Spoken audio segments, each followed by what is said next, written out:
DonInLondon, hello. November 22nd, my video's all about recovery from addiction to either substance or behaviour, or both. In my case, my addictive substance, alcohol, my behaviour equally addictive towards people, places, things, collecting, and always trying to be whatever I could be, striving in some way or other to fit in, to be included in life, and to have a career, and maybe more. But it was elusive to me. I was never satisfied with the next right thing in terms of career, and I was never satisfied with myself and what I did. Why? I don't know. Maybe just striving to be something I didn't know, and I didn't know what I ought to be either, but I thought I might find it somewhere in the future. And these days what I've found is it's better to be oneself, myself, today, and to learn who I am by the end of it, learn a little bit more about who I am by the end of it. So how do I do that? Well, these days I stay sober one day at a time, and I've been doing it for a little while. And what's helped me along the way? Friends, family, community, and a fellowship. And that fellowship is AA, Alcoholics Anonymous. So I share a lot about what AA is and what it isn't. And I also share that we remain unique, authentic people.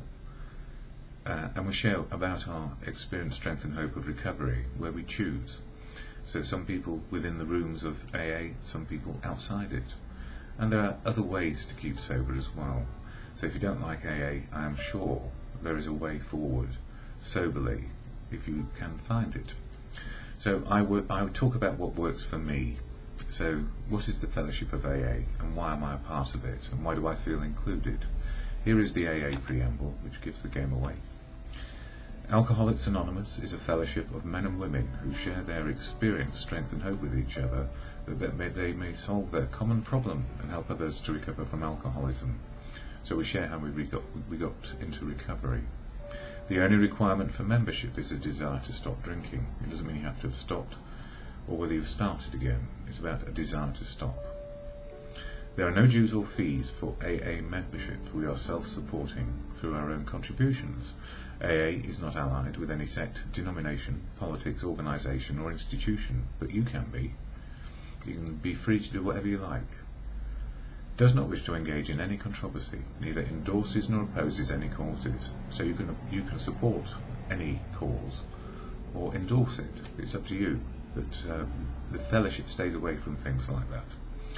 Our primary purpose is to stay sober and help other alcoholics to achieve sobriety. And that's what it does. What you see is what you get. There's no ulterior motive, nobody trying to capture you into a cult.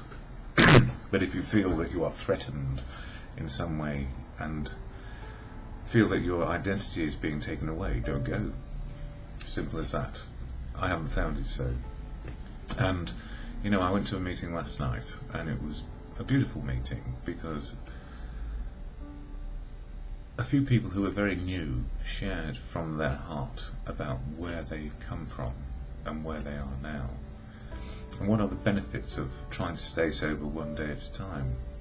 And the simple answer is it's not such a long time, but in early recovery a day can seem like a lifetime. So we have meetings, we have literature, we have each other, and that's it. We have each other and we try and help each other. That's what fellowship is. It's not to try and make you into something, it's for you to find out who you are. And I'm grateful, so especially today, I don't know why, I just feel happy.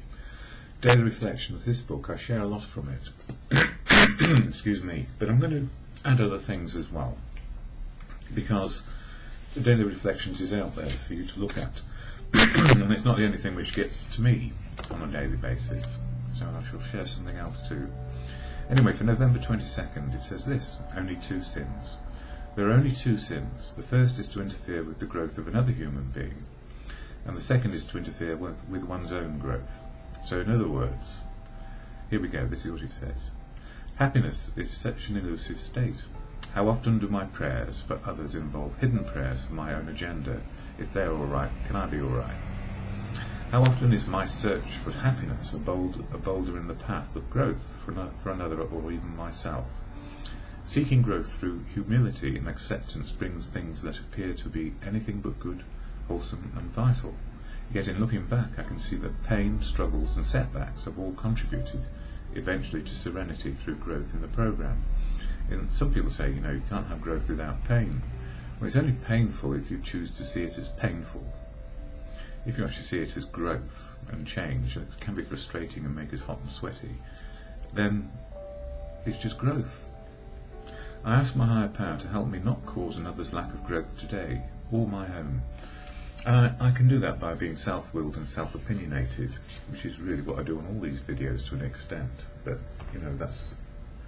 that's how it can come across. I picked up this one this morning, Jonathan Livingston Seagull. And it's funny where the page is open, because for this one it says on page 11, when he came to, it was well after dark, and he floated in the moonlight on the surface of the ocean. His wings were ragged bars of lead, but the weight of failure was even heavier on his back. He wished feebly that the weight could just be enough to drag him gently down to the bottom and end it all. As he sank low in the water, a strange hollow voice sounded within him. There's no way round it. I am a seagull. I am limited by my nature. If I were meant to learn so much about flying, I'd have charts for brains. If I were meant to fly at speed, I'd have a falcon's short wings, and live on mice instead of fish. My father was right. I must forget this foolishness. I must fly home to the flock, and be content as I am, as a poor limited seagull. The voice faded, and Jonathan agreed. The place for a seagull at night is on shore, and from this moment forth he vowed he would be a normal gull. It would make everyone happier. He pushed wearily away from the dark water and flew toward the land, grateful for what he had learned about work-saving low-altitude flying. I won't say any more, but it goes on to say, well, I will. But no, he thought, I am done with the way I was. I am done with everything I learned. I am a seagull like every other seagull, and I will fly like one. And, we fly as we are. So, in recovery, I get my freedom of choices back. I get to know how I feel, why, and what I can do. Fellowship is the basis of emotional and spiritual growth. So that once I understand what I'm feeling and where it is reality, I can think about it in that order.